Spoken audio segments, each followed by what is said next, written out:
Let's go driving.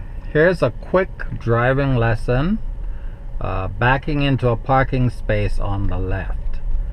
So first I need to back in on the left beside that red car ahead. So I'd signal left, position my car in the middle of the parking lot.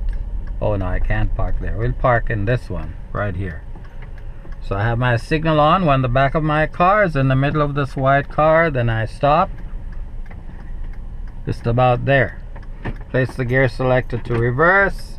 Turn the wheels all the way to the left. Check around. Make sure everything is good. And just back in until the front is in the middle of the lane opposite. Straighten the wheel. Back up in a straight line. Keep checking all around as you back completely into the parking space. That's it. Apply the parking brake, gear selector to park.